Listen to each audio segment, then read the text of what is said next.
ஜென்மசனியில் உயிருக்கு ஆபத்து நேரிடும். ஒரு எது உங்களுக்கு ரொம்ப பிடிச்சிருக்குதோ அதிலே கை வைப்பார். நண்பர்கள் 7ஆம் இடத்தையும் பார்க்கறதுனால நண்பர்கள் மூலமாக நீ யார் உயிர் நண்பரோ நினைச்சோம்னா அவர் தக்க நேரத்தில் உங்களுக்கு உதவ முடியாமல் செய்யணும்னு நினைக்கிறாங்க. ஆனால் அதில் 100% திருப்தி அடைய முடியாமல் ஏதோ சில விஷயங்கள் இன்னுமே மிஸ் ஆகுதே அப்படிங்கிற மாதிரி ஒரு உணர்வை கொடுக்கக்கூடிய அமைப்புகள் வந்து இந்த ராகு கேதுகள் எப்பவுமே கொடுக்கும். அது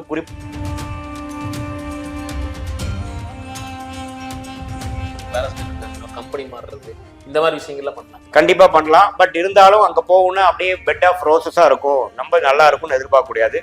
இல்ல பெரிய ஒரு மாற்றம் இல்லை, இப்ப இருக்கிற கம்பெனியோட ஒரு சின்ன ஒரு சேலரி தான் இன்க்ரிமெண்ட் ஆகுது அப்படிங்கிறப்போ நீங்க இருக்கிறதுலயே நல்லது போய்க்கிறது நல்லது. ஏன்னா போற இடத்துல வந்து நீங்க செட் ஆகிறதுக்கு சில பிரச்சனைகள் கொடுப்பாரு சனி பகவான்.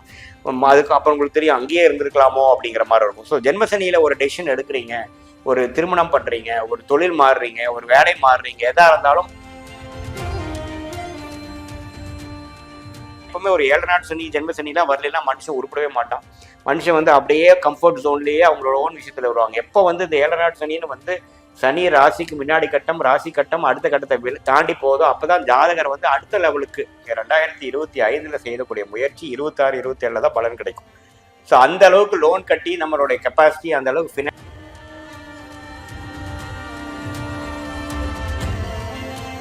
இதே வந்து உழைக்காம அப்படியே கிரீடியில் போட்டது அப்படியே டபுள் பண்ணிடலாம், ஒரு ஸ்கேம்ல போய் மாட்டிக்கிறது, அல்லது ஒரு தப்பான முறையிலேயே ஒரு குறுக்கு வழியில போய் சம்பாதிக்கலான்னு போடுறது, ஸ்டாக் மார்க்கெட்டில் போய் சம்பாதிக்கலான்னு போடுறது, நம்ம வந்து 4 மடங்கு 5 மடங்கா சீக்கிரம் பண்ணிக்கலாம்னு நினைக்கிறதுக்கெல்லாம் பார்த்தீங்கன்னா கடவுள் வந்து சனி பகவான் மூலமாக தலையில கொட்டி வச்சு இதெல்லாம் ஜெயிக்க முடியாது தம்பி, there is no substitute for hard work.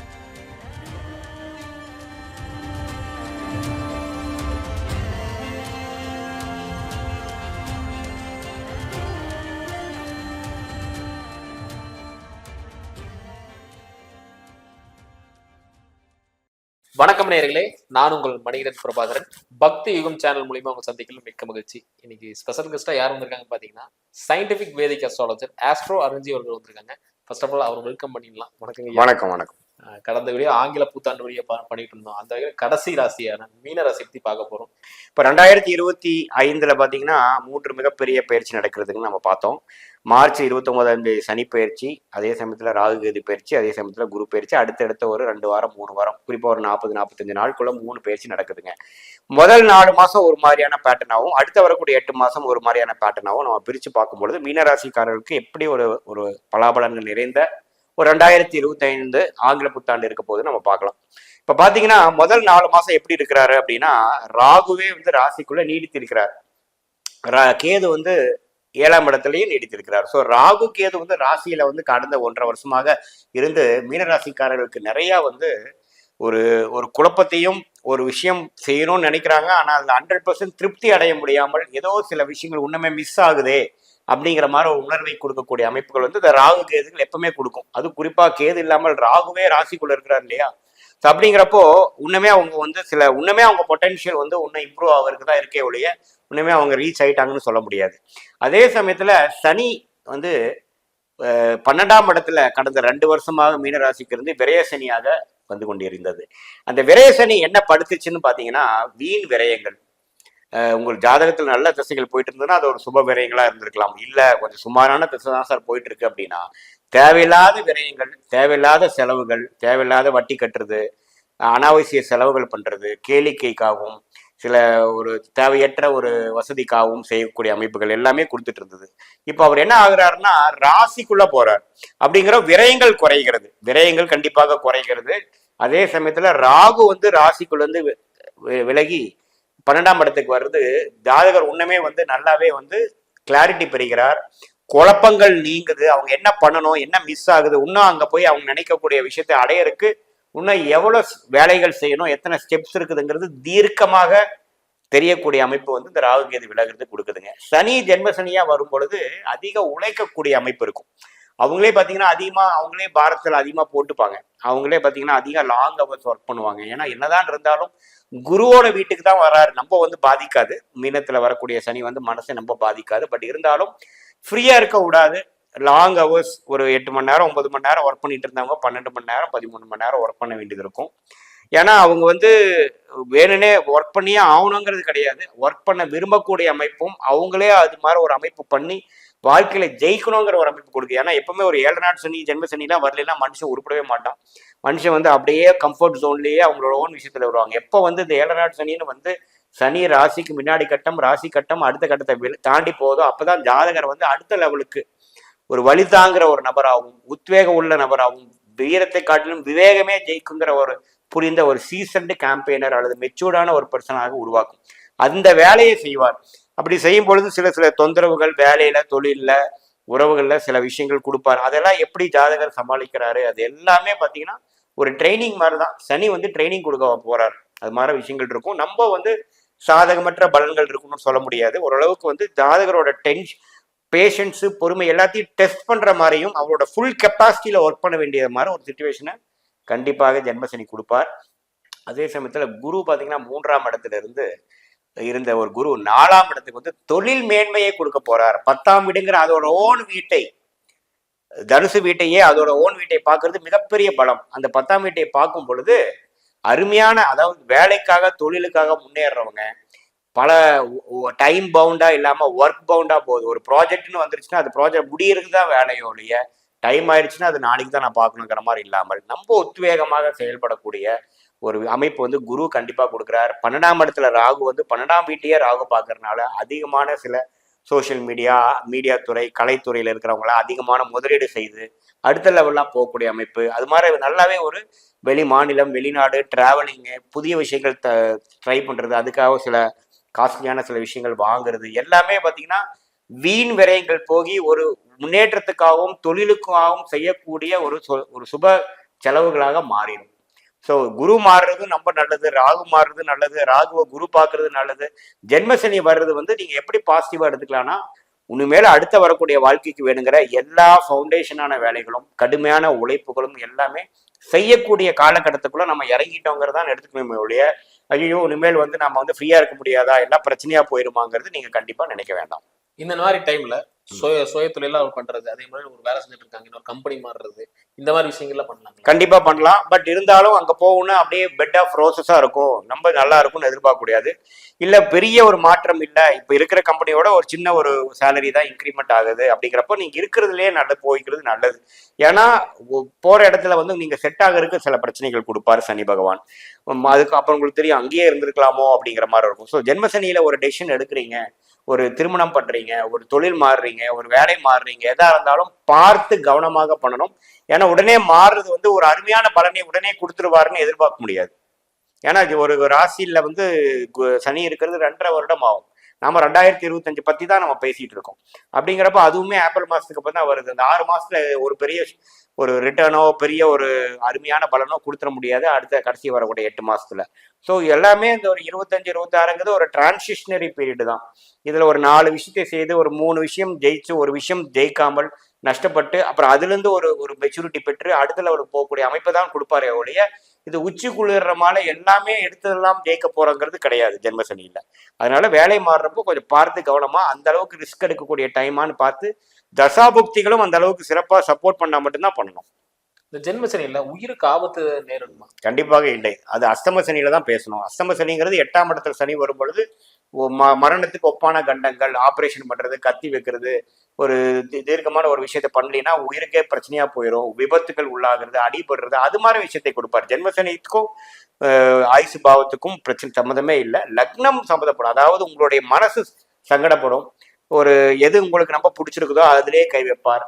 நண்பர்கள் 7ஆம் இடத்தையும் பார்க்கறதுனால நண்பர்கள் மூலமாக நீ யாரு உயிர் நண்பரோ நினைச்சோம்னா அவருக்கு தக்க நேரத்துல உங்களுக்கு உதவ முடியாம போயிடும். மனைவி மேல மனைவியா இருந்தா கணவன், கணவனியா இருந்தா மனைவி மேல முதல்ல இருந்த ஒரு கனெக்ட் வந்து கொஞ்சம் மிஸ் ஆகிற மாதிரியும், ஒரு கோவிச்சுக்கிற மாதிரியும், ஒரு புணக்கு எடுத்துக்கிற மாதிரியும், நாம சொல்றது அவ தப்பா புரிஞ்சுட்டு அவ சொல்றது நம்ம புரிஞ்சு கோவதாவங்களாகி கொஞ்சம் உறவை கெடுத்துக்கிற மாதிரியும் கொஞ்சம் கொடுத்துட்டு பண்ணுவார். பட் கண்டிப்பா வந்து ஆயுசு பங்கம் கிடையாது. அருமையா சொன்னீங்க. அதே மாதிரி இவங்க என்ன ஒரு ஜாமீன் கையெழுத்து போடுறதோ இல்ல வந்து சொந்தமா லோன் வாங்குறதோ, இப்போ ஒரு ஆஃபீஸ் இருக்கு, இன்னொரு ஆஃபீஸ் பிரான்ச் பண்ணணும் அப்படின்னா அதுக்கு சம்பந்தமா லோன் எடுக்கிறது, இந்த மாதிரி டைம்ல எடுக்கலாமா? இல்ல, ரிஸ்க் தான். ஏன்னா இது வந்து நான் முதலே சொன்னேன்னா இந்த ஜென்மசனியில வந்து ரிட்டர்ன்ஸ் எடுக்க முடியாது. 2-2.5 வருடம் ஒரு ராசியில் இருக்கக்கூடிய அமைப்பு இருக்குனால நீங்க 2025 செய்யக்கூடிய முயற்சி 26-27 தான் பலன் கிடைக்கும். ஸோ அந்த அளவுக்கு லோன் கட்டி நம்மளுடைய கெப்பாசிட்டி, அந்த அளவுக்கு ஃபினான்ஷியல் கெப்பாசிட்டி இருக்கா அப்படிங்கிறது நீங்கள் பார்த்துட்டு தான் பண்ணணும். இல்லைன்னா அந்த அளவுக்கு நீங்கள் சேர்த்ததுக்கு அப்புறம் தான் அந்த முயற்சி செய்யணும். இல்லை நம்ம ஒரு 100 ரூபாய்க்கு வேணுங்கிறது 10 ரூபா மட்டும் வச்சுட்டு 90 ரூபா லோனா போறேன்னு ஜென்மசனியில் பண்ணீங்கன்னா இருக்கிற பிரச்சனையில ஒண்ணுமே எண்ணெய் ஊத்துன மாதிரி ஆயிடும். தீ ஆல்ரெடி எரிஞ்சிட்டு இருக்குது, அதுல இன்னும் கொஞ்சம் எண்ணெய் ஊத்துனீங்கன்னா நல்லா கொழுன்னு இருக்கு. அது மாதிரிதான் உங்க தலையிலேயே நீங்க பிரச்சனையை அதிகமாகப்படுத்திட்டீங்க. இந்த டைம்ல வந்து நம்ம வேகமா போறது, நம்ம அக்ரெசிவா போறது, நம்ம growth ஓரியன்டா போகாமல் உங்களால எந்த அளவுக்கு சமாளிக்க முடியுமோ அந்த அளவுக்கு தான் பண்ணணும். ஏன்னா ஜென்மசனி அஷ்டம சனி எல்லாம் பாத்தீங்கன்னா you are nullifying a bad karma. உங்கள் தப்பான கர்மாவை, பாவத்துமான கர்மாவை கழிக்கும் காலம் அப்படின்னு சொல்றோம். அதுல வந்து அந்த காலத்துல நல்ல உத்வேகமா உழைக்கிறவங்களுக்கு பலன் வந்து ஓரளவுக்கு பாசிட்டிவா இருக்கும், நெகட்டிவா போகாது. இதே வந்து உழைக்காம அப்படியே கிரீடில போட்டதை அப்படியே டபுள் பண்ணிடலாம், ஒரு ஸ்கேம்ல போய் மாட்டிக்கிறது, அல்லது ஒரு தப்பான முறையிலேயே ஒரு குறுக்கு வழியில போய் சம்பாதிக்கலான்னு போடுறது, ஸ்டாக் மார்க்கெட்ல போய் சம்பாதிக்கலான்னு போறது, நம்ம வந்து 4 மடங்கு 5 மடங்கா சீக்கிரம் பண்ணிக்கலாம்னு நினைக்கிறதுக்கெல்லாம் பார்த்தீங்கன்னா கடவுள் வந்து சனி பகவான் மூலமாக தலையில கொட்டு வச்சு இதெல்லாம் ஜெயிக்க முடியாது தம்பி, there is no substitute for hard work அப்படிங்கிறதை நிலைநாட்டிற்காக சில அதிருப்தியான சில பலன்களை கண்டிப்பாக கொடுப்பார். இந்த குருபா வந்து சொன்னீங்க, அதுல இருந்து 10ஆம் பார்வை வந்து தனுசுல பாக்குறாரு. தொழில் ரீதியா வந்து முன்னேற்றம் இருக்குங்களா? ஆமா, 7ஆம் பார்வையாக 10ஆம் வீட்டை பார்க்கும் பொழுது தொழில் முயற்சியில அதிகமாக இருப்பீங்க. இப்போ தொழிலுக்காக முதலீடு செய்யறது, தொழிலையே பாக்குறது, நம்ம மெனக்கடுறது, அந்த ப்ராப்ளத்தை சால்வ் பண்றது, ஆட்கள் பாக்குறதுக்கு மேனேஜ் பண்றது, ஆட்களை அதிகப்படுத்துறது, ஒரு டிபார்ட்மெண்ட் சரியில்லைன்னா இன்னொரு டிபார்ட்மெண்ட் பாக்குறது, எல்லா வேலையும் நீங்களே செய்யறது, அது மாதிரி நிறைய கொடுக்கும். குரு இருக்கும் வீட்டை அதிகமாக அந்த வீட்டின் வேலையை செய்யக்கூடிய அமைப்பு இருக்கிறதுனால அதோட தனுசு வீட்டையே குரு பார்ப்பதனால் தனுசு வீடு வந்து மீன ராசிக்கு வந்து அவரோட தொழில் ஸ்தான அதிபதியாக 10ஆம் வீட்டு ஸ்டேட்டஸ் கொடுக்கறதுனால உங்களே இந்த சமுதாயத்தில் நிலைநாட்டிருக்கு. அது வேலையில் இருக்கிறவங்க இருந்தாலும் சரி, தொழிலா இருந்தாலும் சரி, மாணவர்களா இருந்தாலும் சரி, உங்களுடைய ஐடென்டிட்டியை இந்த உலகத்துல நிலைநாட்டிருக்கு. சோன்சோ இந்த அளவுக்கு வந்துட்டாரு, சோன்சோ இது பண்றாரு, சோன்சோ இப்படி சம்பாதிக்கிறாரு, சோன்சோ இப்படி படிக்கிறாரு அப்படிங்கிற விஷயத்தை நிலைநாட்டுறதுக்காக ஃபுல் ஃபோக்கஸ் பண்ணுவோம். அதுக்காக கடுமையாக உழைக்கக்கூடிய ஒரு காலகட்டம் தான் ஜென்மசனி. அருமையா சொன்னீங்க. இந்த மீனராசிக்காரங்க இந்த விஷயம் பண்ணவே கூடாதுன்னு என்ன விஷயம் சொல்லுங்க? இந்த டைம்ல ஒரு இம்பார்ட்டன்டான டெசிஷன் எடுக்கிறோம். ஒரு நபரை நான் சந்திச்சேன் சார், அந்த நபர் எனக்கு ரொம்ப பிடிச்சிருக்கு, அவங்களே நான் காதல் செய்து கல்யாணம் பண்ணிக்கலாம்னு நினைக்கிறதெல்லாம் கொஞ்சம் தள்ளி வைக்கணும். ஏன்னா இந்த நேரத்துல நல்லதா வரவங்க வந்து பிற்காலத்துல வந்து ஏன் தான் சந்திச்சோமோங்கிற மாதிரி போருக்கு வாய்ப்புகள் உண்டு. அதுக்காக எல்லாத்துக்கும் இப்படி வரும்னு நான் சொல்ல வரல. ஏன்னா நான் ரிப்பீட் பண்றேன், யூஆர் நல்லிஃபைங் அ பேட் கர்மா. கொஞ்சம் ஏமாந்தோம்னா நம்மள ஏமாத்துறதுக்கு சனி பகவான் ரெடியா இருக்கிறார். ஏன்னா நம்ம வந்து அதிக ஆசைப்படுறதோ, ஒரு முன்னெச்சரிக்கை இல்லாம சில விஷயத்தை செய்யறதோ, சிறுபிள்ளைத்தனமா செய்யறது எல்லாமே வந்து தண்டிக்கக்கூடியவர் சனி பகவான். ஏன்னா நீ வந்து சிறுபிள்ளை இல்லையாப்பா, நீ உன்னை அடுத்த லெவலுக்கு கொண்டு போறதுக்கு தாயா நான் பண்றேன் அப்படிங்கிறத வந்து சொல்லாம சொல்லுவார். அப்புறம் மெச்சூர்டான டிசிஷன் எடுக்கிறது, ஒரு உலக அறிவியலோட டிசிஷன் எடுக்கிறது, அந்த வயசுக்கு வேணுங்கிற ஒரு விவேகத்தோட டிசிஷன் எடுக்கக்கூடிய அமைப்பை கொடுக்கக்கூடிய சனி பகவான் இது மாதிரி அந்த விவேகம் இல்லாமல் அவசரப்பட்டு செயல்படுற விஷயத்தை எல்லாமே தண்டிப்பார். ஸோ அந்த விஷயம் எதுவுமே நீங்க செய்யக்கூடாது மீனராசிக்காரர்கள். அப்புறம் இன்னொன்று பார்த்தீங்கன்னா அதிக ஆசைப்படக்கூடாது. சனி பகவான் வந்து உழைப்பவருக்கு தான் வந்து ஊதியம் கொடுப்பவருடைய அதிகமாக காசு போட்டு காசு சம்பாதிக்கலாம்னு நினைக்கக்கூடிய டைம் எல்லாம் பார்த்தீங்கன்னா இந்த டைம் கிடையாது. இப்போ போட்டது எல்லாமே 2.5 வருஷம் கழிச்சு தான் வரும். ஸோ அதனால நம்ம போட்டு இந்த ரெட்டிப்பு பண்ணிக்கலாம், ஒரு பெரிய இன்வெஸ்ட்மெண்ட் பண்ணலாம், ஸ்டாக் மார்க்கெட்ல போகலாம், அப்படி இப்படின்லாம் பண்ணாம நம்ம பண்றது வந்து கரெக்டா பண்றோமா, கிரீடா பண்றோமா, அல்லது உழைப்போட சேர்ந்து கலந்து பண்றோமா, அல்லது ஒரு ஷார்ட்கட்ல போய் சம்பாதிக்கலாம்னு நினைக்கிறோமாங்கிறது பார்க்கணும். மாணவர்களா இருந்தாலும் சரி, அவங்களுக்கு முழுசா படிச்சுதான் ஜெயிக்க முடியுமே ஒழிய சும்மா ஒரு கோணார் உரையை படிச்சுட்டோ ஒரு ஷார்ட்கட்ல ஜெயிக்க முடியாது. இது எல்லாமே வந்து ஹார்ட் ஒர்க்னா என்ன, ஒரு விஷயத்தை விரும்பி முழுசா அதுல ஈடுபட்டு ஜெயிக்கிறது மட்டுமே ஜெயிக்கக்கூடிய ஒரு அம்சங்கிறது எல்லா மீனராசிக்காரர்களுக்கும் உணர்த்தக்கூடிய ஒரு டைம் இது. இந்த டைம்ல நீங்க ஷார்ட்கட் மெத்தட்ல போகாம அதே சமயத்துல ஒரு திடீர்னு ஒரு இம்பார்ட்டன்டான லைஃப் டெசிஷன் வந்து இந்த டைம்ல எடுக்காம அவாய்ட் பண்றது நல்லது. ராகு 12ஆம் இடத்துக்கு போய் குரு பார்வை பெறுவதனாலையும் குரு வந்து ஓரளவுக்கு நல்ல அந்த கேந்திரம் பலம் பெற்று அதோட ஓன் வீடாகிய 10ஆம் வீட்டை பார்ப்பதனால ஒரு மிக்சடான ஒரு விஷயங்கள் கொடுக்குதுங்க. ஒரு 100க்கு ஒரு 65 மதிப்பெண்கள் வந்து ஓரளவுக்கு நல்ல பலன்களே இருக்குது.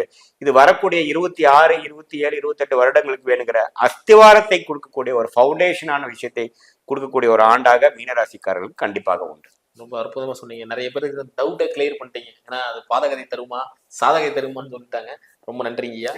நேரில் இந்த வீடியோ உங்களுக்கு பிடிச்சிருக்க நம்புறேன். பிடிச்சிருந்தா மறக்காம லைக் அண்ட் ஷேர் பண்ணுங்க. இதே மாதிரி இன்னொரு காணொலி சந்திக்கும் வரை உங்களிடமிருந்து விடைபெறுவது உங்கள் மணிகண்டன் பிரபாகரன். நன்றி, வணக்கம். வணக்கம்.